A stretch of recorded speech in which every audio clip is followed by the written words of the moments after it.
I mean, not to get too off topic, but I am having my own bit of not identity crisis, but I like particularly with the debate with Drew. It's just I don't want to become like a Yeah. slop tuber.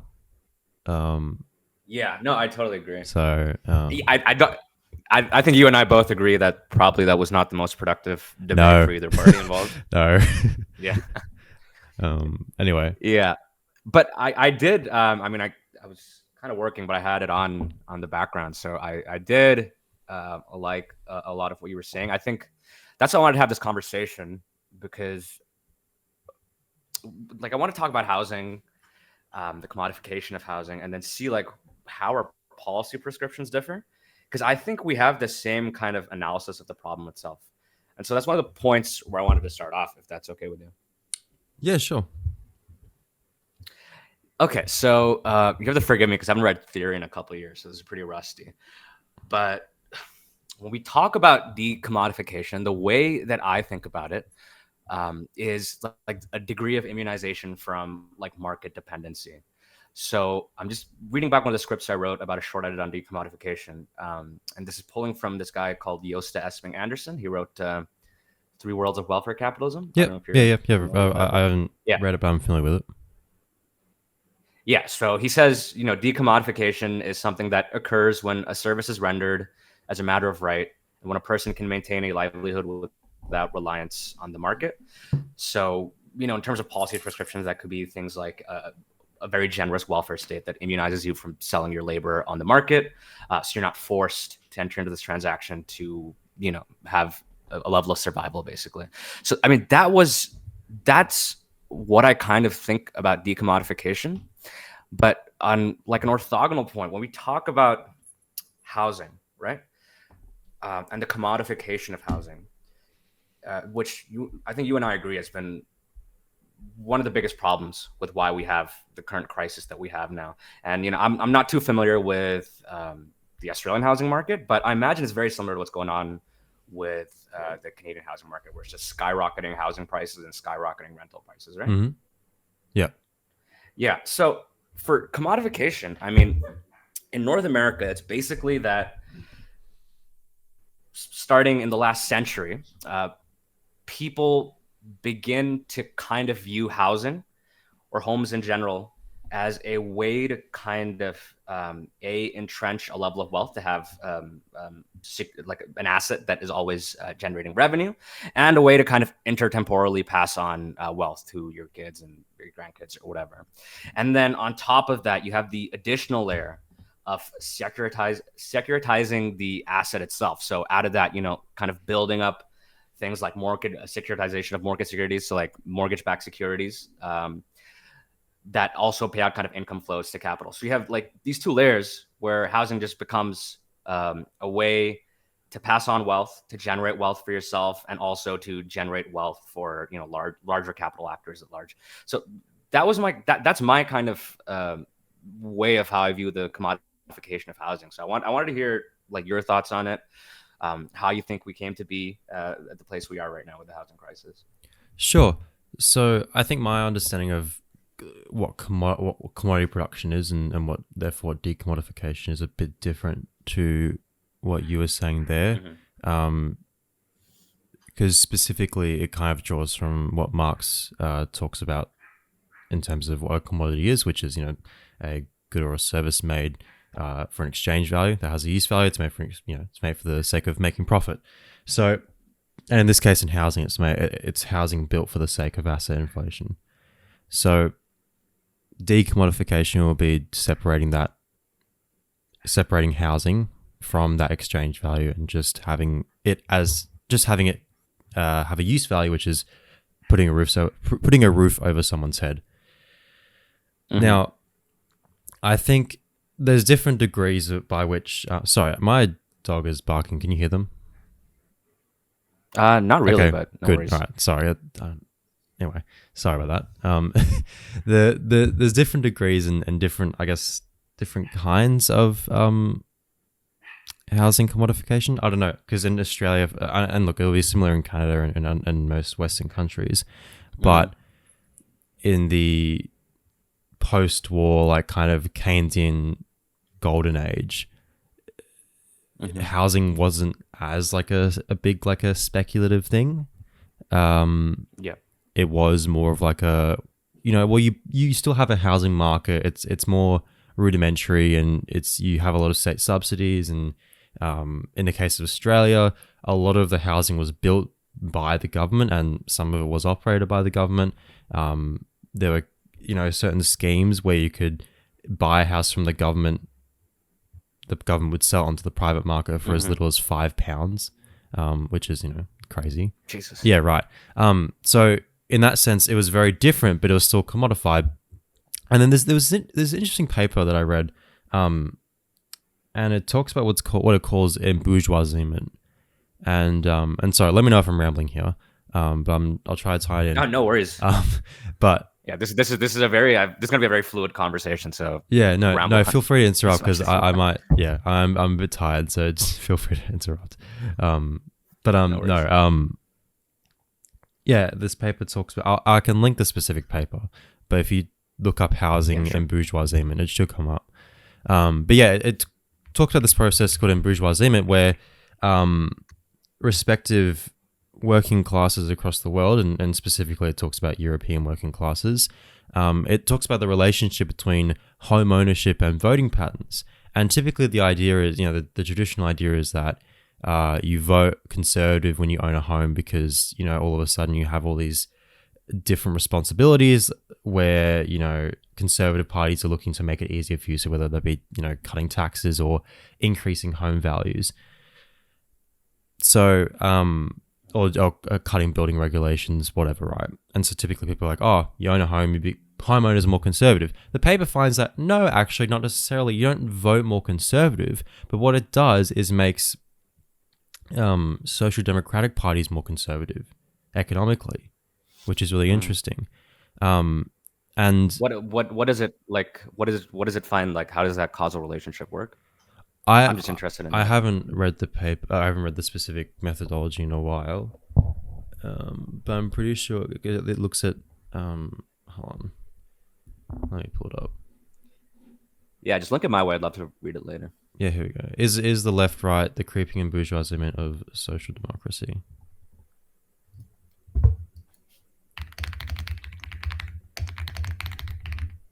Yeah, I put the link in the chat as well if you're interested.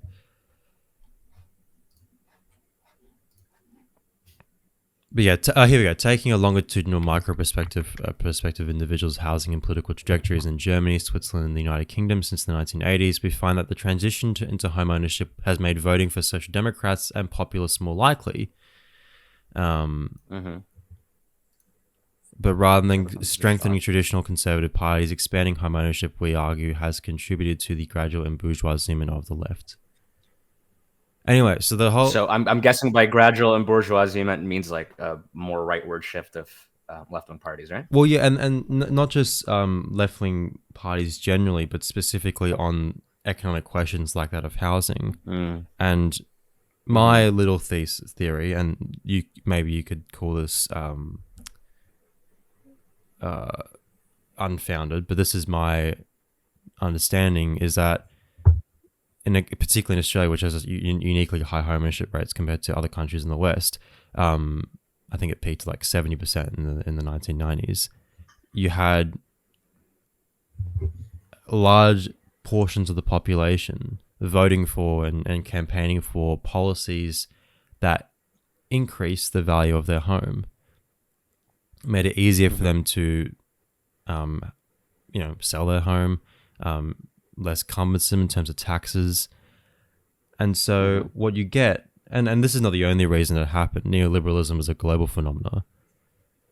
But Yeah. I think partially Yeah. why it was the Labour Party that was, in our country at least, that was the one that really kickstarted the neoliberalization of the economy in the 1980s under Bob Hawke, and that in turn leading to a lot of the financial deregulations, which, at least in my opinion, and the opinion of some of those in the literature, and I think even you'd agree, that kind of deregulation has led to the asset bubble that we're seeing today. So that's why I think fundamentally at its core, Yeah. the commodification of housing is an issue, because it it's not just the fact that it leads to bad outcomes. It's the fact that this kind of arrangement socializes people in a way which I think it creates a certain tendency or section in society that I think has led to undoubtedly negative outcomes. Yeah, and I think it's also it's been a movement that's also been kind of brought on by government policy as well. Especially look at North America when we look at how government set up things like Fannie Mae and Freddie Mac to bundle together all these mortgages into securities and then placing them into open markets and then letting open markets run free and wild, you know, build these CDOs out of housing, and then you had the housing bubble that burst in 2008. So I think a lot of this was engendered by the state as well. So I think yeah, I think we have a similar kind of reasoning for why we are where we are. And so I guess that moves on to like the next thing, which I really wanted to get to better understand your idea, like your ideal way that you would set up housing. Because you talked about it with Drew, but I Yeah. don't think either of you are. We really get to talk Um, about it because it was about an hour of him saying your idea is not popular. It's legal to start a cooperative now, and I was like, no, I know that's why I'm. yeah, let's Anyway, let's set out viability and yeah, because I had a couple questions, yeah. but yeah, let's set aside viability. But how would you structure housing basically? Well, I'm a bit more. I'm not super like I mentioned this in the debate with Drew. I'm not super like a state centric person, so I don't think like Yeah. I'm gonna be the one that's like with my magic hand going, okay, this is the housing decree. You know, I don't see myself Yeah, as yeah, like of so. course. I think different models can be applicable in different communities. I all I want to do is try and point to different models globally and say, hey, these things are cool. They kind of work. Why don't we kind of use these as like a maybe as an idea, and maybe because again, all the models and I made a video about it, but all those kind of models, and we talked about the Uruguay one in the Drew debate. These aren't Hmm. like fully decommodified examples of full decommodification. These are examples of people acting it in ways that they would be if it was a decommodified system. Um, That's how I saw it as well. Yeah, I think because ultimately, right, yeah. and the example we didn't get to get to, like for example, at the MHS in Germany, there's still an Hmm. exchange of money and to a degree there, right, and a lot of these projects that these guys are building, they're funded with credit. They come from credit unions, which it's better than the banks, but it's still Hmm. these are still financed and upheld by money under capitalism. Yeah. And similar in Uruguay, Yeah. while to a degree they've decommodified the process in regards to the sweat equity cooperatives in Uruguay, ultimately Hmm. still they rely on low rate loans from a Yeah. public land bank. So these aren't like examples of full decommodification. Rather, these are examples of kind of stepping stones or sort of glimpses at what it could potentially look like in a post capitalist Yeah. society. Um, so I don't think it's. I didn't get to really say it, but I don't want to pretend that these are like this is what decommodification actually Of looks like. course. No, I agree. And also, I mean, even the decommodification for me, also when I researched it back a couple of years ago, it was more of like a spectrum. So, you have on one side the abolition of the commodity form, like maybe the Marxist conception, and then the other side you have the um, liberal capitalistic version where the provision of all of this is left up entirely to the markets and private firms. So I think solutions that you and I prescribe can fall in that spectrum, probably a little more leftward, but they don't have to be fully decommodified to be something worth introspecting. Oh, so sorry. So they don't have to be fully decommodified to be worth. Yeah, something that we should introspect on and like Oh, present right. as alternatives to the kind of existing system. Yeah, and I think again the kind of reason I point to them is more because they do things that would be done in a decommodified system, even though necessarily they haven't gotten there yet. But I think they do good work.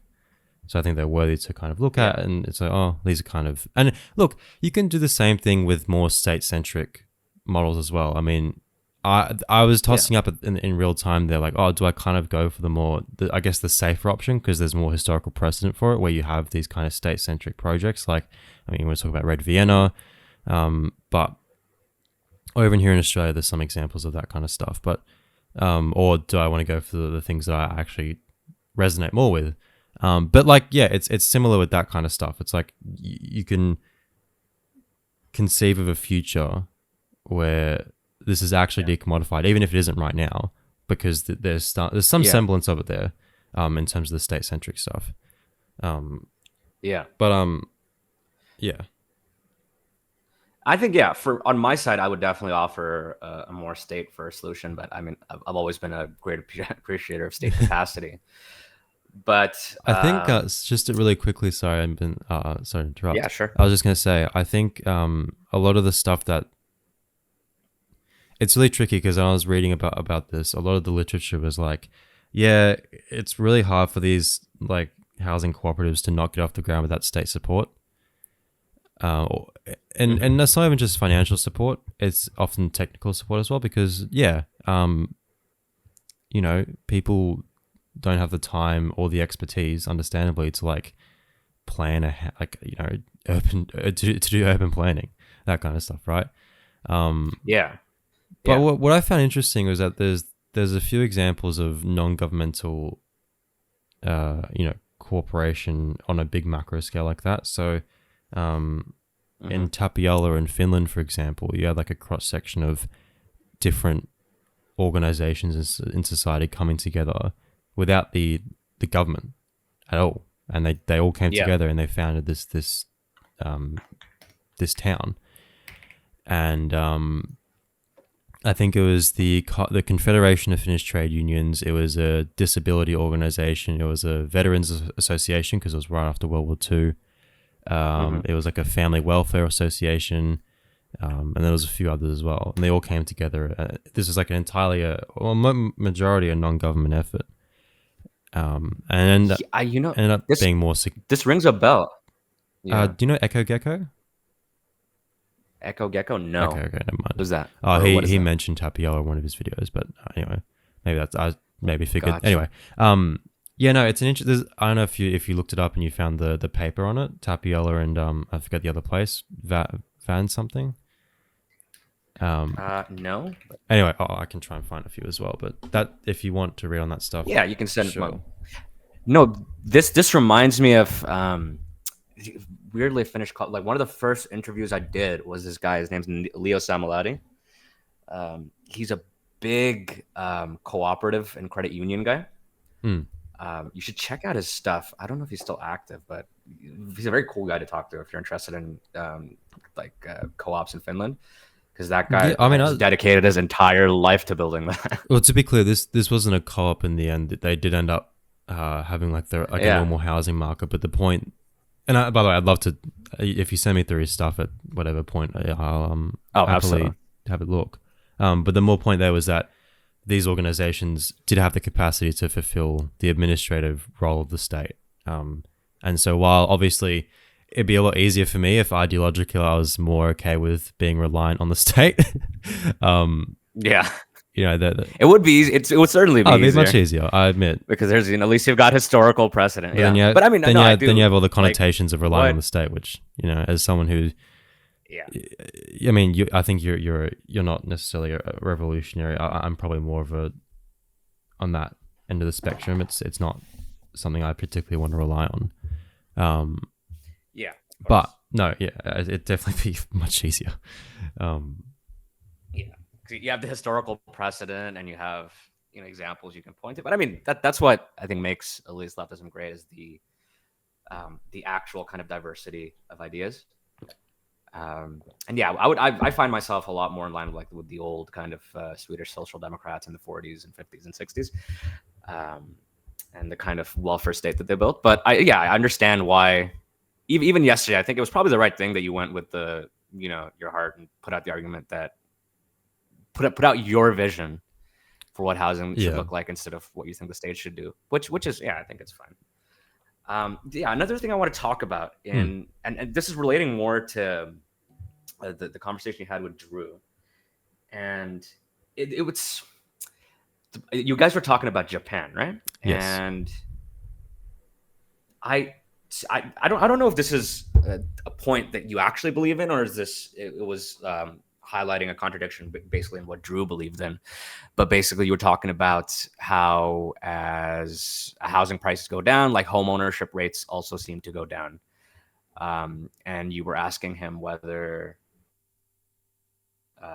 you want home ownership rates to rise or fall. I think was that the gist of it? Like, Well, there was a few reasons why Japan came up. I think Drew, for example, brought it up in saying as a positive, uh, to positively contrast it to Australia, and saying, look how cheap mhm, Japan is, look how great housing life is in Japan.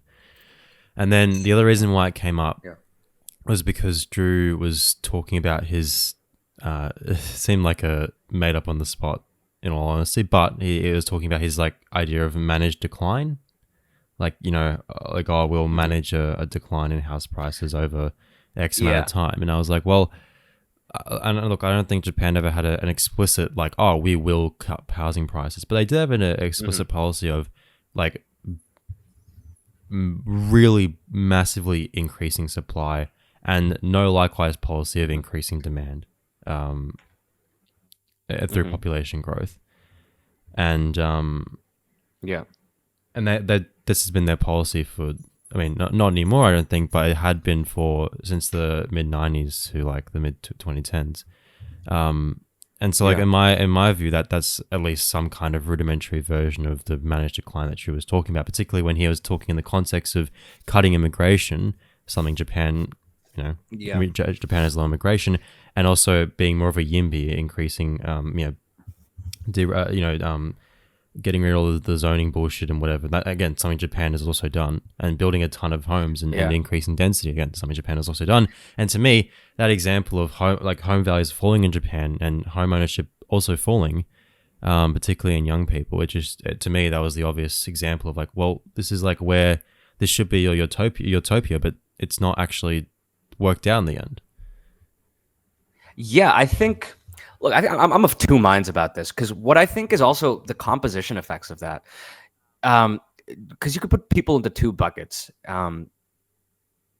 People who see housing as an asset that's going to pay out over your lifetime, and then there's people who actually want to own homes as something to live in. So, I mean, the way I feel about it is if you can increase the people in the second bucket and reduce the amount of people in the first bucket, but overall home ownership rates fall, I don't see it as that negative. And I think you're also right. Look, Japan has a lot of problems beyond just housing. It's, cratering population growth, a total lack of investment in kind of productivity growth, stuff like that. But um, I think that a lot of people can't bite the bullet on the fact that, yeah, maybe A, you become a society more composed of renters, and B, that if home values fall, like home ownership rates also fall. You got to be able to bite the bullet on that. I think at least Well, at some rudimentary level. You know what I if mean? that's what you want to do, then I'd have to make a very different argument, and sure I can do that. But I think Drew said a number of times like he wants a mass home owning society, and so clearly Yeah. Japan wouldn't work for him, and clearly this because he the kind of circle we'd run into is that okay, Drew. So Drew would be like, oh, we needed to cut house prices significantly. Okay, how are you going to do that? Well, over like I don't know however many years, but a long time, we're going to slowly reduce house prices by increasing supply and decreasing demand. Okay, here's an example of a country doing that to some degree, and yet they've seen house prices fall, but home ownership also fall, particularly in younger demographics. Is this an ideal outcome for you? Do you want home ownership to be lower? And then Drew will be like, no, I want home ownership to be higher. I want a mass home owning society. Japan is just a better example in Australia right now. And then we kind of just, it wouldn't, I don't know, it wouldn't resolve that circle wouldn't resolve. But so if Hmm. if you're ambivalent about home ownership as a policy, then maybe that wouldn't be as a particularly strong Yeah. argument to you. That But wouldn't be as much of a con for me. Yeah. right, No, and I think. the code, like the argument that I would make, I'll do it in the context of Canada, and I apologize for this. I don't know the That's okay. extent to which you know about Canadian housing stuff, but I think it's pretty parallel to the Australian stuff. What we have in Canada is basically um, um, uh, housing has become one of the largest aspects of our GDP. Yep. One in basically $4 of GDP generated is coming from housing, and it's not coming, and it's coming at the cost of basically growth in productivity. We're now poorer per capita than Australia. That wasn't the case for a long time. So we have a very unproductive industry filled with basically a rent-seeking class, and we are chronically underinvesting in any kind of productivity growth or investment or business investment, and we're falling way behind. So the argument I would make is yes, a decrease in housing prices is going to result in some pain. But the trade-off is that if we don't do that, we become this country that's chronically and painfully underinvesting in our industry, painfully underinvesting in productivity, and we're going to be left behind by all our peers. So I think to make that argument, you have to be able to tell homeowners, yeah, it's going to be some short-term pain, but maybe on the demand side, there's like some kind of fiscal policy we could put in place that would kind of coax them into be able to doing that. You know what I mean? I don't know exactly what a policy of that would look like. I'd have to think about it a little bit longer. But yeah, I think a lot of people just don't want to bite the bullet on this. But I would say, yeah, 100%. Like there needs to be a decrease in housing prices. Yeah, that's going to cause some pain. But how can the state step in and on the demand or kind of on the fiscal side, pay back the kind of homeowners for whatever it is? But I'd have to think about that a little bit longer. So I mentioned this. That's the kind of point I would make if I was in. I mentioned this in the debate. I also think house prices inevitably will have to come down. I just think that I take it more as like a rupture moment, as opposed to like, okay, this is the strategy. Like I think regardless of what we do, the housing market will eventually bust, and so we need to do something about it. It's not going to go up forever, right?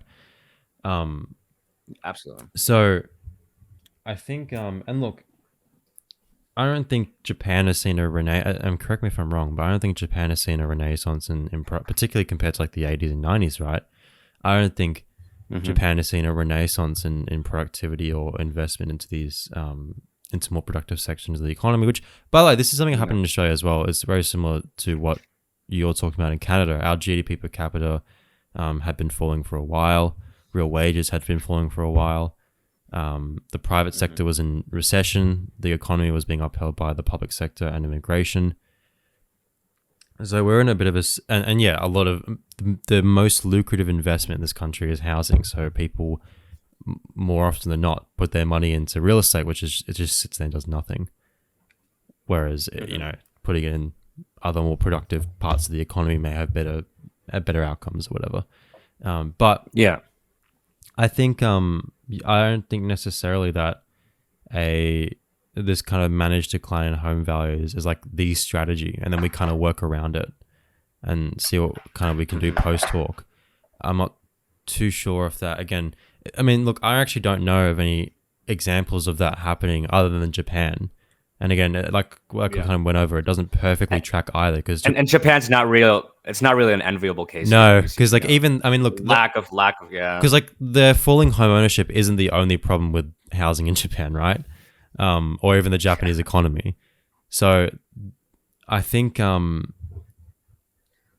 don't. And look, Japan again. You could say, well, it had a crash in the 90s, and that's why it's bad. Which sure, that's one big reason. But particularly with how bad home prices are in Australia, but and I think in Canada as well, I'm not particularly sure how you would induce this kind of slow managed decline without some kind of big fall at all.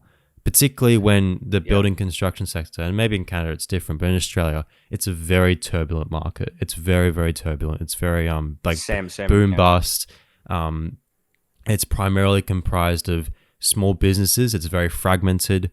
Large scale corporations which build housing comprise a minority of the market. So it's a very like unstable boom bust market. And so to say that we're going to get in there and really manage the slow decline, and then, I mean, look, I'm talking to you, but in the case of Drew, we're not going to have like anything like price controls or whatever. I'm not sure how realistic at all it is to say we're not going to have any big fall in prices, which, and you and I both know that a big fall in prices is like what precipitates a big economic crash in general, which isn't just short-term pain. It's long term. And also, there's also the political viability of kind of this managed decline. I mean, look, both of our ideas are not very Because politically you live in a viable. democracy. No, I agree, but I mean, it is. I don't know about you. I assume we're both in our 20s. Yeah.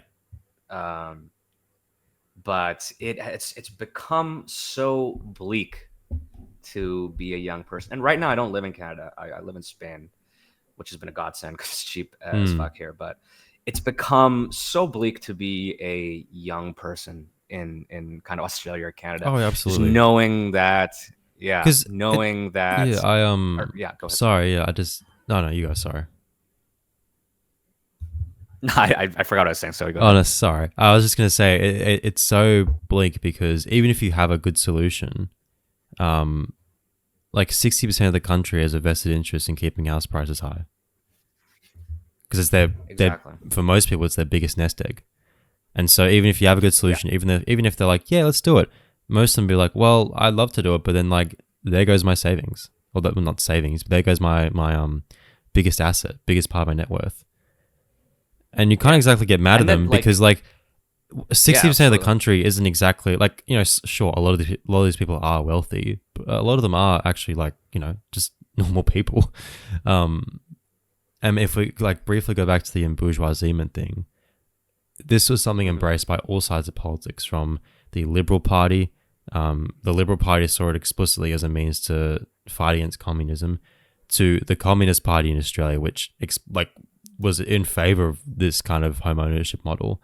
The trade unions, even the most communisty, socialisty ones, were like, yeah, hell yeah, let's do it. So you can't really get upset at people because this was something embraced by everyone in Australia. Well, I shouldn't say everyone, but every white person at the time. Yeah, and then now, yeah, true. Yeah. But obviously nowadays it's kind of a cross-class thing, and that's why I say in bourgeoisement, because like even the working class have been like kind of enveloped into having this asset that kind of ties them insidiously, in my view, to the performance of a property market, which in a contradictory sense, like makes it so that kids will never be able to afford a home. Like it's crazy. I've made peace with the fact that I'm never going to be able to afford it. It's bleak, but yeah, and it's also kind of Ouroboros, because if you say, look, okay, we're going to be wiping out a lot of your savings, but we'll kind of pay you back in some way. The other 40% is going to be like on our age group, going to be like, no, what the fuck? Why are we enacting fiscal policy to help an already kind of entrenched homeowner class? You kind of have this Ouroboros situation with a snake eating its own tail, and there's really no answer. And I think that brings me to the next thing, which is that the easiest way for people to get like some political victory is a decrease in migration. And although I know you're not in favor of that, and I wouldn't say I really am either, but I think my fear is that governments in the short term, to show any kind of victory on housing, will just resort to just cutting migration. And though we agree that it is a portion of the problem, my issue is that I don't think immigration, like in particular the kind of cuts to immigration that you was talking about, would really do anything at all. Like it wouldn't feel like a victory. That's kind of my big point. Because like the even to the people who want to cut all immigration, and Drew's not one of those people. He said he wants to cut like I think just over half of it. It may feel like a short political win in the short term, but the evidence I've seen suggests that it wouldn't really do much at all, really. And like, so it's I think I don't know. That's like, here, I'll give you the mechanistic way of, I think if I had to steelman the argument, and this is not something I totally believe in either, so I apologize for being a little bit half-hearted in this. One is that cuts in migration would ostensibly have an effect on rental prices. And the second way is that cuts in immigration, I think, reduce rates of marital formation. And so that means creation of like new kind of household units, so like a husband and a wife, and that reduces the demand in housing, and then maybe makes the housing prices fall.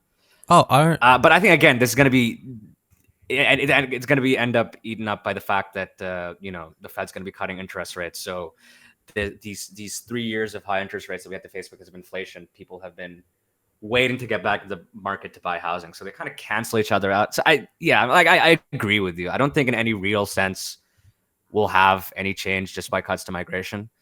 To be clear, I think it's just going to be on the edge, maybe. Yeah. It's something that Sorry. Drew kind of said that I don't believe in supply and demand. The research that I cited in the discussion, it explicitly says that there's a measurable impact that immigration has.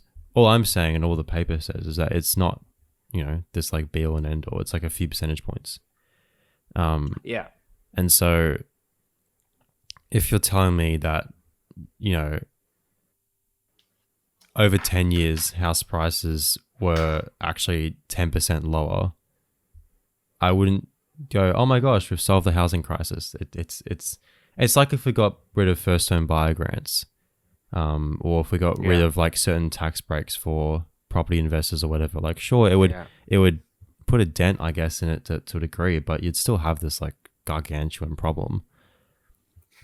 No, I totally agree with you on that. I think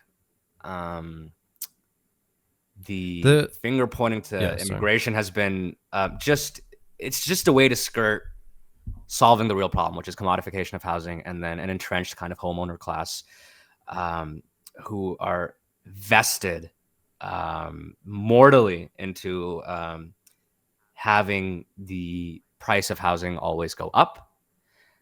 And until you can deal with that, it's an antidote for like an hour, Yeah.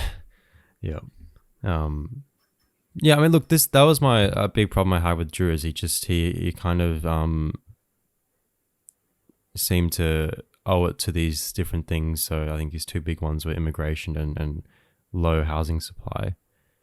And I think both in the literature that he supposedly read, these things aren't borne out to be these massive issues that he's making them out to be. But then he says he's against the commodification of housing, but then defends private property rights and the free market.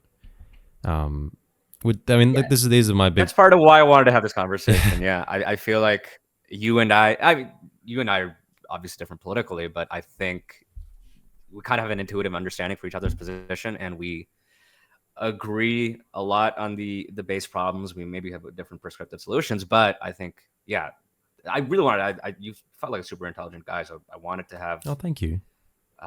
Like this reasonable kind of conversation on housing. Yeah, I mean, look, I don't pretend to have a silver bullet. I think it's a really big problem that stems from one particular thing, but and look, I've had friends who watch my videos and say like I see what you're saying about housing, but how do we actually convince people? And this gets back to like the bleakness of it. How do we actually convince people that this is going to work? Particularly when like over half the population are not just like politically in favor of it, but like financially dependent on it. And like, I guess you could say, well, I guess that's the point to immigration, is like, oh, well, we can upset no one and maybe decrease house price growth by a little bit. But to me, look, that's just, if that's all you want to do, then be upfront about it. But I don't think that's a serious, you're not seriously grappling. It doesn't, it's you're treating the symptom. You're not, there's the underlying disease. Yeah, that you absolutely. just And it refusing goes to the touch same because it's with a lot not of politically it goes viable. the same with the more YIMBY types as well. And I'm not like a super NIMBY guy. I don't think the solutions like just keep building more private housing.